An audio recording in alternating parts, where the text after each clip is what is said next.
اولین فضیلت حجاب این که حجاب اطاعت از خدا و رسول خدا صلی الله علیه و سلم هست. من فکر میکنم همین فضیلت برای زن مسلمان کافی است، این که اگر حجاب رو رعایت بکنه از خدا اطاعت کرده و اگر حجاب رو رعایت بکنه از رسول خدا صلی الله علیه و سلم اطاعت کرده. آیا فضیلتی برای کسی که دنبال فضیلت هست بالاتر از رضای خدا هست و رضای رسول خدا صلی الله علیه و سلم هست؟ اگر خدا و رسول خدا از ما خوشنود باشن چه فضیلتی بالاتر از این هست؟ و کی خدا و رسول خدا از ما راضی میشن؟ قل ان کنتم تحبون الله فاتبعونی یحببکم الله. اگر خدا رو واقعا دوست دارید از من پیروی بکنید.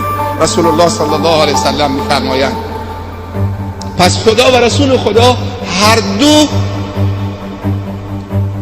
دستور دادن که زن مسلمان اگر که مؤمن هست، اگر مسلمان هست، اگر دنبال رضای خداست، اگر بنده خداست، اگر جزء پیروان و امت رسول الله صلی الله علیه وسلم هست، حجاب و رعایت بکنن.